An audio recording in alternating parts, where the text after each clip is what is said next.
श्रोते हो नमस्कार. काळानुरूप बदल आवश्यक आहे. कुणालाही गृहीत न धरता माणूस म्हणून विचार करावा. खास करून स्त्रियांना समानतेची वागणूक मिळावी हे सांगणारी रश्मी लाहोटी यांची एक छान कथा वाचनात आली. ती आज आपण ऐकूया. लेकीला काही शिस्तबिस्त लावायचं काम आहे की नाही तुझं? रमेश चांगलाच बिथरला होता. काय झालं? रोहिणीने घाबरतच विचारलं. सगळ्यांच्या 5-5, 10-10 मिनिटांच्या फरकाने असणारा वेळा सांभाळणं होणार नाही असं बोलली ती तिच्या सासरच्यांना. अरे बापरे. व्याहांचा फोन आला होता. ती म्हणते सगळ्यांचा चहा नाश्ता सोबतच करेन. ज्यांना वेळ पाळता येणार नाही त्यांनी हाताने वाढून घ्यावं. उगाच मोबाईल आणि सिरियली पाहण्यासाठी मला अडकून ठेवू नये. मलाही माझ्या आवडीनिवडीसाठी सवड पाहिजे. रागातच होते ते. तुला सांगता नाही येत का सासरी कसं वागावं ते? रमेश रोहिणीवरच जाफरला. मी थोडंच तिला असं वागायला सांगितलं. मग तिला असं वागायला शोभतं का? त्यांच्या तक्रारी चुकीच्या थोड्याच आहेत. पण यात माझी काय चूक? मग कोणाची? माझी? आईचंच काम असतं मुलांना घडवायचं. चांगले संस्कार, चांगल्या सवयी किंवा चांगलं वळण आईच लावत असते ना मुलांना. पण मी त्यांना वाईट वागा असं तरी काय आणि कधी शिकवलं? बाबा, आईला असं बोलू नका आता. आईने 4 समजुतीच्या गोष्टी सांगूनच पाठवणी केली आहे माझी. शांत राहायचं, गप्प बसायचं, सहन करायचं. जसं तिने कधी कोणता विरोध केला नाही की स्पष्टपणे तिची बाजू मांडली नाही तसंच राहायची शिकवण दिली आहे तिने मला सो सुखी संसारासाठी. आपण सगळे तिच्या जीवावर मस्त राहतोय. वरवर सगळे छानच आहे. पण ती खरंच सुखी आहे का? आनंदी आहे का? याचा विचारच इतके दिवस कधी शिवला नाही मनाला. इतका वेळ आईबाबांचे वाद ऐकणारी सुरुची मोबाईलमध्ये पाहतच बोलली. आता हे काय नवं? विषय तुझा आणि तुझ्या संसाराचा, त्यात हिच्या सुखाचा आणि आनंदी असण्याचा विषय कुठून आला? रमेश चिडूनच म्हणाला.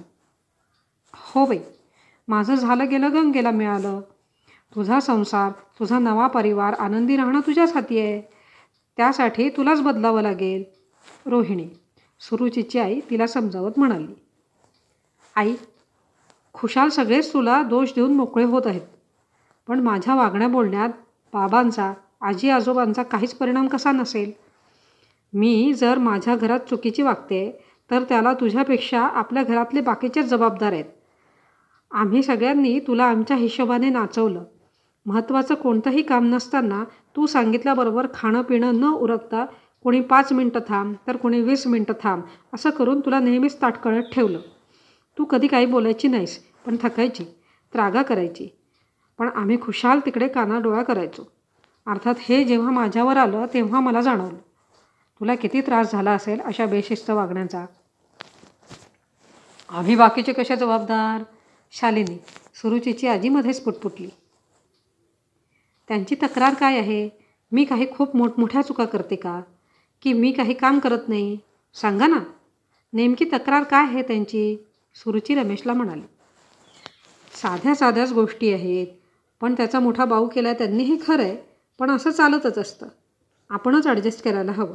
रोहिणी परत तिला समजावत म्हणाली. आई, मी काही विचारू का तुला? विचार. तुला वाचनाची आवड होती. तुला विणकाम आवडायचं.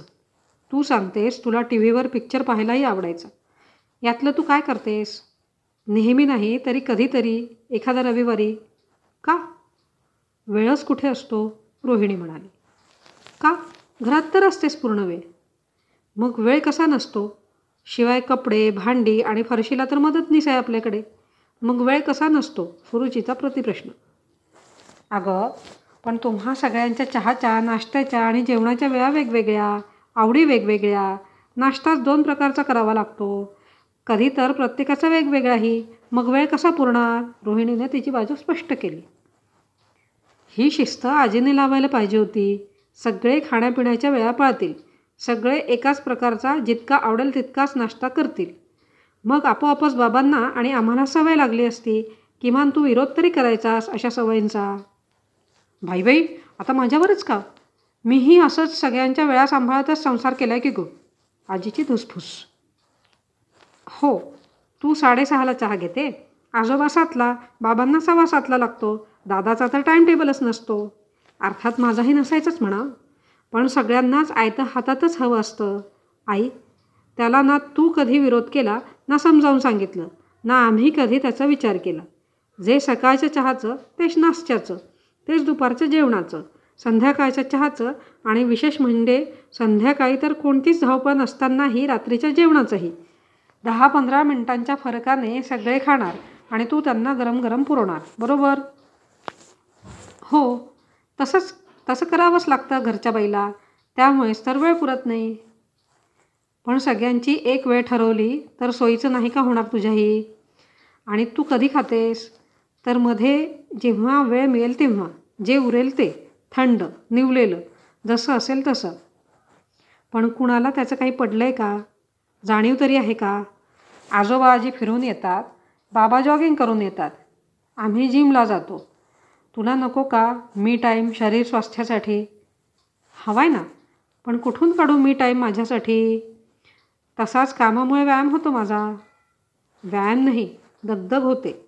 मी सगळं सांभाळून दुपारी 3 तास ट्युशन घेते. लग्नानंतर वर्षभर मी तुझ्यासारखंच केलं. सगळ्यांच्या वेळा सांभाळल्या. पदरी काय पडलं तर फक्त दगदग. व्यायाम बाजूलाच राहिला. पेंटिंगची आवड बाजूलाच राहिली. आणि एकदम जाणवलं तुझ्याबद्दल, आम्ही सर्व किती बेफिकीर होतो ते. हिचं आणि इथलं कशाला टेन्शन घेतेस? तू तुझा संसार सांभाळ की. रमेशला खरं म्हणजे सुरुचीने हे सगळं सांगितल्यामुळे तिचा रागच आला होता. त्यासाठी मी हे पाऊल उचलले. नाहीतर माझेही हाल आईसारखेच होतील. मी आधी शांततेतच माझी बाजू मांडली. दोन्ही वेळच्या चहापाण्याची, नाश्त्याची आणि जेवणाची सर्वांच्या सोयीनुसार एक वेळ ठरवू, म्हणजे सगळ्यांना सोपं आणि मलाही सुटसुटीत. त्यात 10-5 मिनटं एकमेकांसाठी थांबलं किंवा लवकर केलं तर काय फरक पडतो इतका? पण नाही, त्यांनी लगेच इकडे तक्रार केली. काही गरज होती का लगेच सांगायची? तुम्ही मला समजावलं, तुमचं योग्यच आहे ते. पण आपल्यासारखंच तिथेही वेळेची अजिबात शिस्त नाही. 5-10 मिनिटांचाच फरक असतो प्रत्येकाच्या खाण्यात. पण मग वेळा सांभाळण्यात माझी धावपळ होते. स्वतःसाठी वेळ मिळत नाही. छंद तर जाऊ द्या, पण थोडासाही निवांतपणा मिळत नाही. अगदी आईसारखंच माझंही होईल हे नक्की. पण बायकांना सुनवारीला हे करावंच लागतं, इथे आजी. काम करायला कोण नाही म्हणतं. मागणं इतकंच आहे की तुम्ही सगळे वेळेची शिस्त पाळा, म्हणजे घरात जी राबते तिलाही तिच्यासाठी थोडा वेळ मिळेल. उद्या मला मुलं झाल्यावर तर मला झोपही पुरेशी मिळणार नाही. म्हणून मला तसं सांगावं लागलं. काय सांगितलं तू सासरच्यांना? कशामुळे त्यांनीही आईला वळण लावता आलं नाही असं फोनवर सांगितलं? रोहिणी अगतिक होऊन म्हणाली.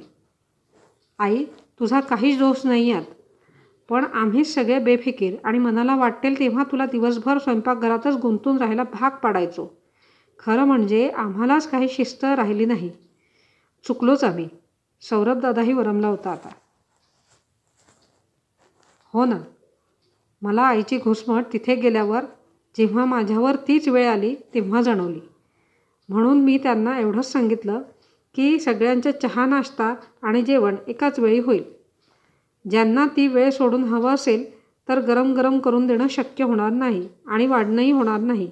अशा वेळी मग स्वतः करून किंवा वाढून घ्यावं. मला वाटलं त्यांना माझी बाजू समजेल, पण नाही.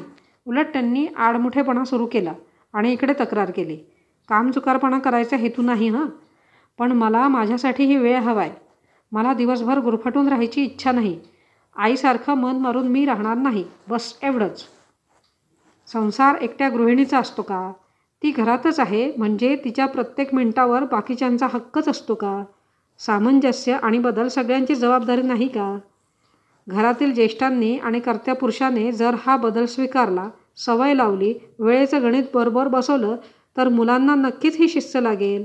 कारण लहानपणी ऐकणारी मुलं पौगंडावस्थेत घरातल्या इतरांसारखंच आईला गृहीत धरायला शिकतात आणि बाकीच्यांसारखंच जेव्हा लहर येईल तेव्हाच खायला येतात. आता 50-60 असणाऱ्या गृहिणींनी हे सगळ्यांच्या वेळापळात जगणं सहज स्वीकारलेलं होतं. 40तल्यांनी कुरबुरत का होईना पण स्वीकारलंच होतं. पण आता नवीन मुली, अगदी गृहिणीसुद्धा घरात, त्यातल्या त्यात केवळ स्वयंपाकघरात रमणाऱ्या मुळीच नाहीत. शिवाय बदलतं युग आणि बदलती विचारसरणी समानतेची आहे. त्यामुळे मुलींसोबतच मुलांनाही शिस्तीची आणि कामाची सवय असणं अपरिहार्यच आहे. धन्यवाद. श्रोते हो, कथा आवडली असल्यास लाईक, कमेंट, शेअर आणि सबस्क्राईब करावे.